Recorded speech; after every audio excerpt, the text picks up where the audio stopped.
What is happening, you wonderful people? So, June is only a few days away. May has almost come to an end, which is absolutely insane. But in the month of May, I saw 8 new movies, so we are going to rank them from worst to best. So let's talk about it.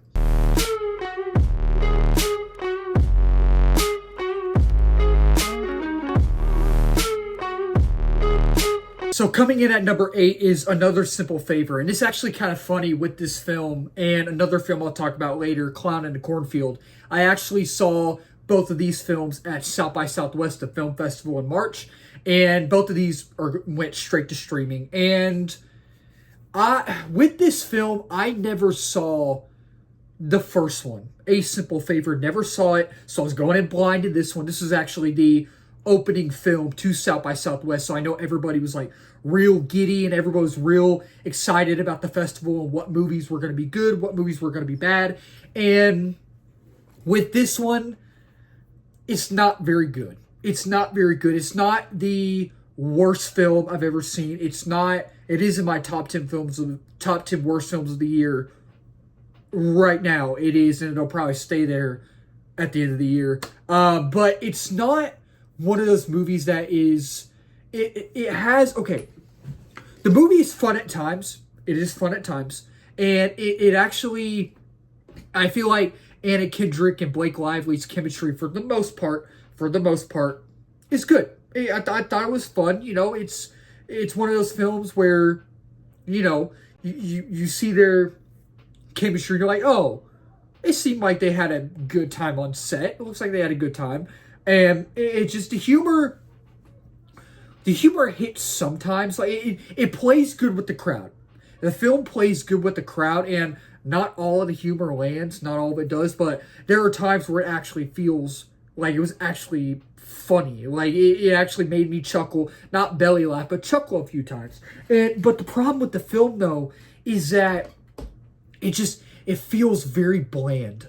It feels very bland, and it's just the story, the overall flow of the narrative, and the narrative as a whole just didn't feel engaging, and it just didn't feel interesting, and I just didn't care about what was going on. I didn't care about the characters and what they were doing, and their dynamics, and their chemistry, and their overall like personalities, and their motivations. I just didn't care about the story, the characters, what they were doing, what the story had to offer. I just didn't care about any of that, and some of the humor didn't land, and it's very paint by numbers, very cookie cutter, very run of the mill. You've seen this movie a million times before. You know how it ends, you know how it starts, you know what's going to happen, you know what's going to happen in the end. It's just like that throughout the entirety of it, and it's just a twist that we get aren't very memorable, so that's why it's at number 8, last place. Coming in at number 7 is Bring Her Back. And with Bring Her Back, you know, the marketing, the trailers didn't do anything for me.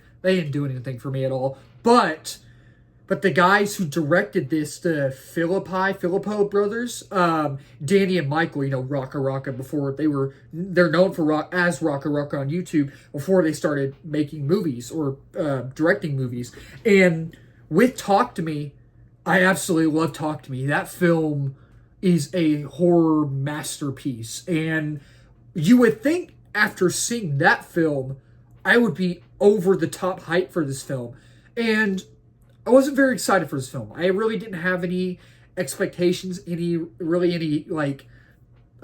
excitement for it, so I kind of went in blind.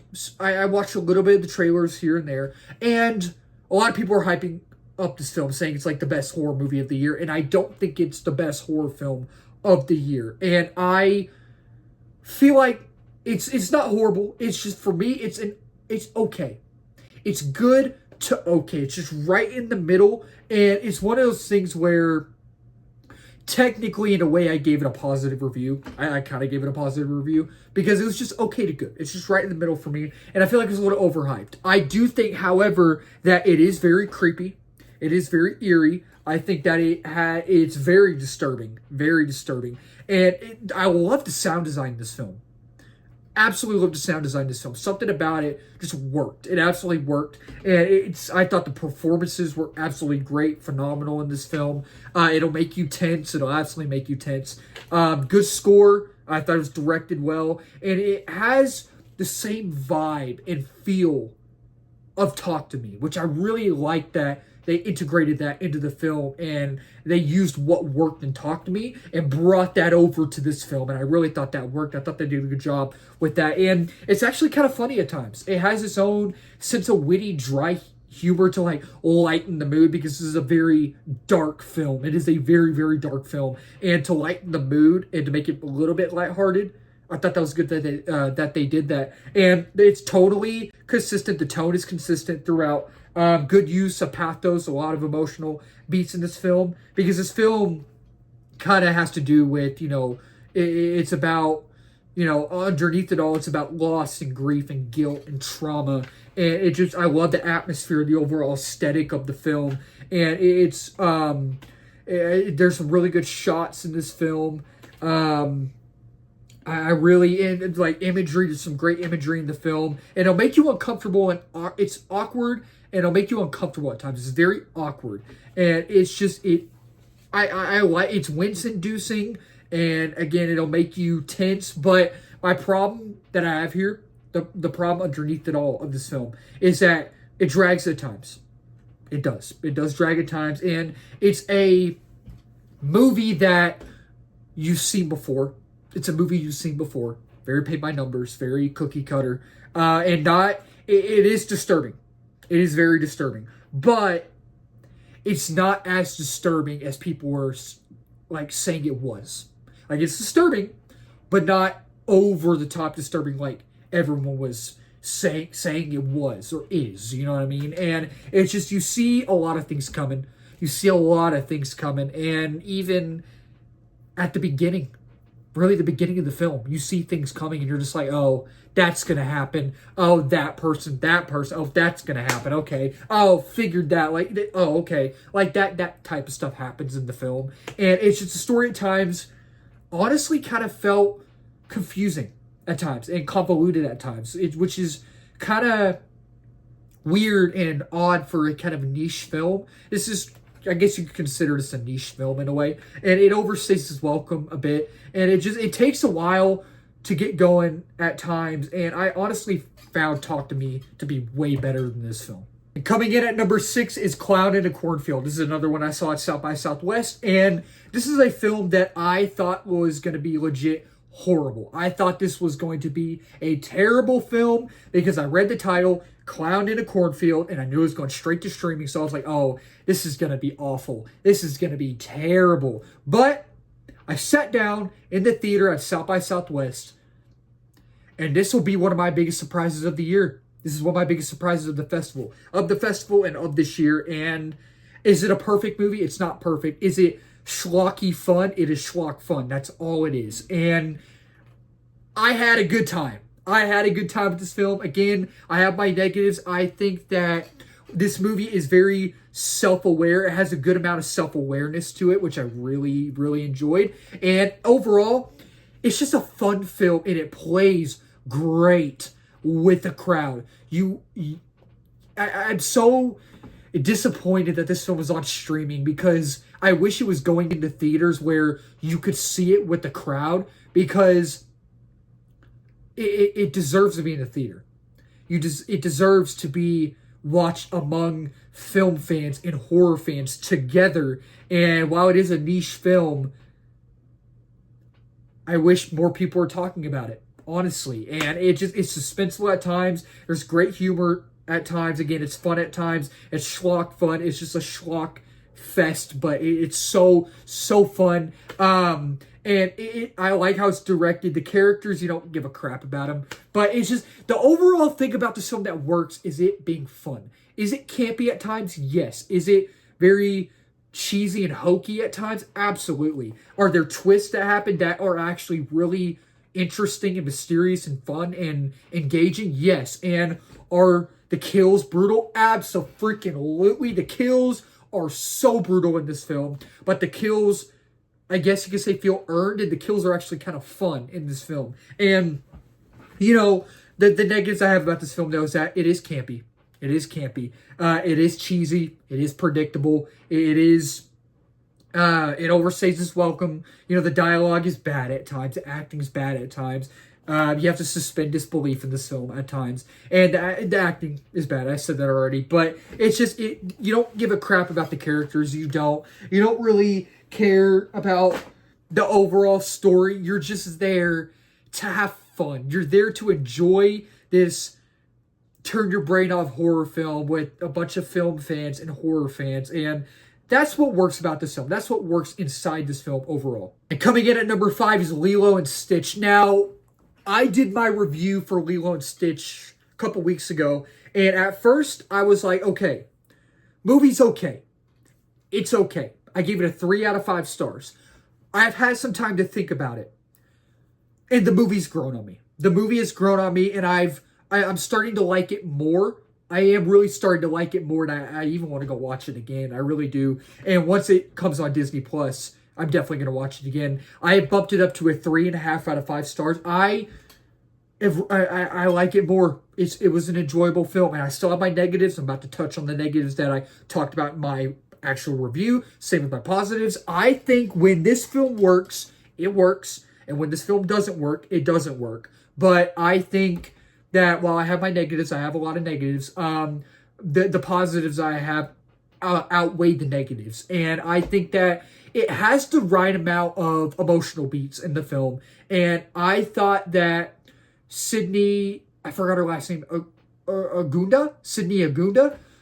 Sorry if I butchered her last name. I apologize about that. But I think she was absolutely great as Lilo's older sister, Nani. She really brought this great overall presence, and she really embodied Nani to a T. And I think that her acting ability is great. And for this being her, I think, first major film in Hollywood, she did a really good job. And I thought that Maya Kaluuya, for this being her first major film as well, I think she embodied Lilo. She was perfect as Lilo. She has this great sense of humor, and she has this great comedic timing as well, and I thought she was really great. And it's funny at times, and it's fun in its own merit, and I think it's a very heartwarming film. It's a feel-good film, and it has the right amount of pathos. It does in this film, and I think it's shot and directed well. I thought the music was good, and you could tell that they actually shot on location in this film, and I thought the visual effects were good for the most part. I thought they were, and I thought the chemistry between Lilo and Nani was good. But the thing with this film is that it feels more like a Lilo and Nani film, which isn't necessarily a good or bad thing, but it felt more like that more than a Lilo and Stitch film. And it felt very fast-paced and rushed, like right from the opening scene, right from the get-go. It just goes, and it doesn't slow down, and I feel like there's no time to understand the characters or the story. And they did change a lot of things in here from the original, and there's some 2D characters, some one-dimensional characters, right? There's really no development, and it's just not all of the humor lands, and some characters are more memorable than others. The villain in here is really weak. But overall, besides the negatives, the positives outweigh the negatives, and the film has grown on me, and I definitely will watch it again when it comes out on Disney Plus. And I enjoy Lilo and Stitch. Coming in at number 4 is Final Destination Bloodlines. As someone who is not a fan of the franchises, as someone who is not really familiar with the franchise, a couple of days before I saw Final Destination Bloodlines a couple weeks ago, I only watched the first one, so I have not seen the other ones. I am going to watch them eventually. I am later this year sometime going to actually do a Final Destination franchise ranking. And with this one, I actually have fun with it. I actually had fun with this film. Is it perfect? No. Is it just a fun horror film you can go watch with horror fans and film fans, like all of y'all together? Absolutely. Definitely see it in IMAX. I will say definitely see it in IMAX. The film is very tense. It is very gory. It's grotesque, and it'll make you wince. This film will make you wince. And it's overall just a blast, and it's super entertaining, and it's just, this surprised me in the film. You actually give a crap about the characters and their dynamics and chemistry. And the thing is that you have to see it in IMAX, and you have to see it with the crowd, because if you see it in IMAX, and I think I remember this happening, I think the aspect ratio changes in this one. I think the aspect ratio changes, which is absolutely insane for this caliber of a film, you know. And it's just, I thought it was directed well. I thought the acting was fine, and your jaw will literally be on the floor. Like, there were times where my jaw was on the floor, and there's one moment that involves a garbage truck where I was just like, no freaking way they just did that, you know. And with that scene and other scenes, especially MRI scene, they go for it. They take risks in this film, and they pay off, and oh my goodness, it's insane. And it's just, I thought the kills were inventive, the kills were creative, and they were so gnarly, dude. They were so gnarly in this film, and it's just, it's unironically funny, too, in this film, and it's mainly because of what happens in the film, right? And I thought it's a crowd-pleasing film, and the humor actually surprisingly hits and lands for most of the time, right? But besides that, though, when I talk about my negatives with this film, it does drag at times. It does drag at times. And it does have its slow moments. And there's a typical cheesy dialogue that you've seen before in movies, right? And the pacing could have been tighter. I feel like the pacing could have been tighter. And sometimes I felt like the acting was just off, you know, typical horror acting you've seen in movies before, right? And some characters are better than others, definitely. And while the story is intriguing, in my opinion, you have seen it before, but besides the negatives, just talking about the positives, I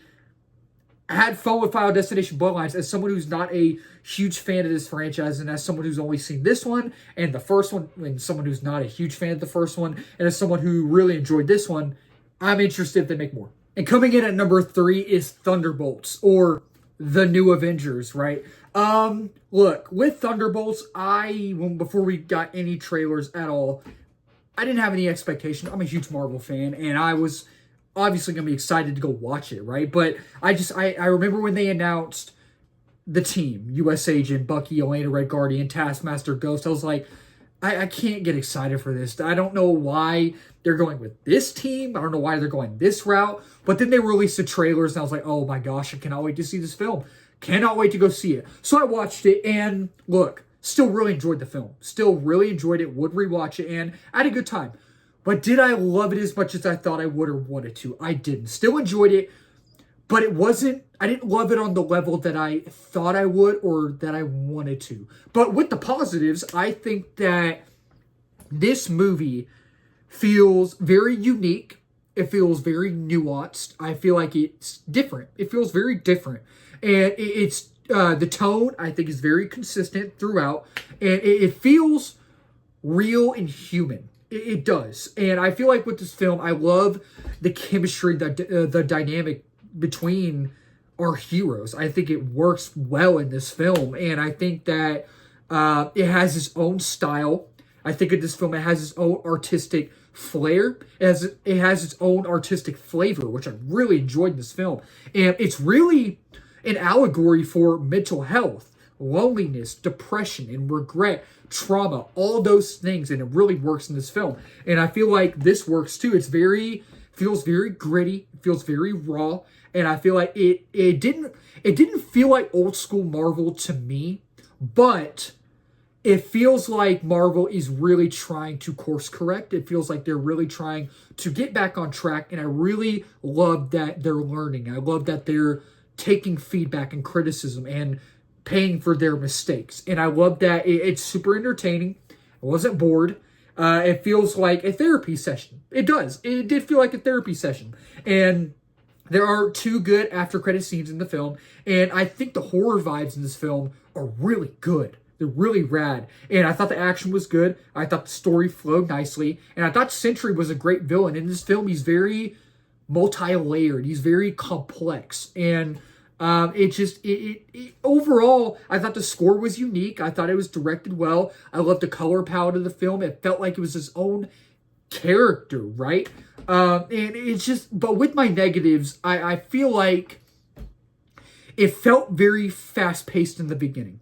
It feels very fast-paced, and I didn't love it as much as I thought I would. And the film, it's just, while the action's good, maybe we could have had a little bit more action, maybe. And it felt very rushed at times. There's times where you have to suspend disbelief in this film, like most superhero films. You have to suspend disbelief, like most Marvel films, right? But my main issue with the film is that it felt very rushed. It felt very rushed. And with the film at this caliber, with the film that's this big, you need a good pace to it. And it just felt very right out of the gate, right from the get-go. Just, it didn't slow down. So therefore, you couldn't really connect well to the story and the characters and what they were doing, what the story had to offer, right? And it's like someone that you love and you know, whether it's your friend or someone in your family, talking to you, right? But they just are talking at the speed of light and you don't understand what they're saying at all. But you're just nodding your head going, yeah, cool. Like, you don't know what they're saying at all, but you're just going along with it, right? You're like, I don't know what's happening, but I'm just going, like, you know what I mean? That's kind of how I felt. And coming in at number 2 is Karate Kid Legends. I actually had fun with this film, and after an okay first act, I feel like this film really finds its footing when it hits the second act. I think there's great action. I think that it's very well choreographed, really well. And it's just, it has the right amount of emotional beats as well. I think there's the right amount of emotional beats in this film.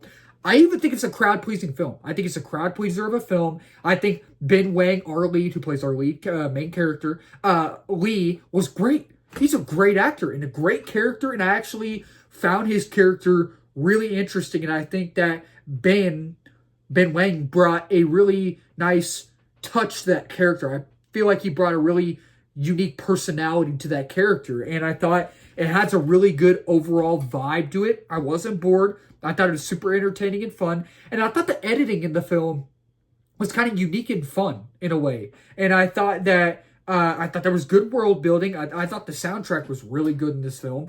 It has heart. And I thought Sadie Stanley, who plays our main lead actress, Mia, in this film, who's kind of the love interest in this film, I thought she was really great in this film. And one of our other main characters, played by Joshua Jackson, his name's Victor, who's Mia's dad, who becomes Lee's one of his friends in the film. I thought his character was really fun as well. I actually really enjoyed his character in the film. And I thought Ralph Macchio and Jackie Chan, they were fun. It was good to see them again in this film. And the thing is, you actually care about the characters in this film. And it's just, it has its own, like, it has a nice narrative flow. And while it's not being released in IMAX, I thought the scope of the film is actually pretty big. I thought it was big in this film, especially with it being shot on full screen. And it has the good humor. I thought it gets better once it gets to the second act. It actually finds its footing once it gets to the second act. And at times it feels very unique and nuanced. But with this film, while it's unique at times, it is a story that you've seen before. It is very cookie cutter and paint by numbers. And the villain we have in here, Connor, is a very weak villain. But I thought the build up to the fight didn't feel earned either. But overall, I thought that it was a fun film. Coming in at number 1 is Mission Impossible: The Final Reckoning. And with this film, oh man, I haven't seen, I don't think anybody give it a 5 out of 5. I saw someone the other day on maybe Twitter, TikTok, I forgot which app it was, but I think someone gave it a 5 out of 5. But I gave this film a 5 out of 5 because I loved it. And it's just, I absolutely love this film. And I think the stakes are high in this film, like really high, like Avengers Infinity War Endgame level stakes, like a war film stake, whatever you want to call it. And I think like it's a visual spectacle. It is a visual spectacle. And I love the score. I love the score. The stunts are absolutely freaking insane. Tom Cruise, I don't know how he does it. I don't understand, and I never will. I want to understand, but I just don't. The plane sequence is just as insane and good as everyone is saying it is. The underwater submarine sequence is tense, freaking suspenseful, and yeah, it's insane. Tom Cruise is at his best here. The dialogue is so sharp in this film between all the characters, with each character interacting, with them walking room to room, with them at the meeting, with them just making a plan. Oh, it's so good. The scope feels massive. The story's super engaging and fast-paced. My favorite film in the franchise. It's action-packed. It's gripping and intense. It'll make you tense. You have to see it in IMAX, and it really feels larger than life. It does. And it's great chemistry between the characters. I thought the performances were great. It feels kind of unique and nuanced at times, and I love it. Feels like an actual movie. And it's quite emotional too, especially with this one being the final reckoning, this one being the ending, right? And it actually is funny at times. And I think this is arguably, I feel like, the funniest one. Not all of the humor lands, but I feel like I remember the other ones being, they're funny. The other ones had their own sense of dry, witty humor, but this was actually funny at times, you know? But I do have to say, I feel like while I was engaged with the story, while I think the story is really good, it can feel messy at times. It can feel convoluted, and a lot of people were saying they didn't like the story. I liked the story, and a lot of people were saying that the exposition in the first act they didn't enjoy. I think I think it was great. I love the exposition in this film, and I thought that, you know, while there are some slight pacing issues, it did feel rushed at times. I was not bored. I was not bored at all. Maybe a few times, maybe here and there. Maybe it dragged a little bit, but I mean, it did feel rushed at times, and there are some characters who shine more than others, you know, but overall, besides that, this is a freaking amazing film, and it's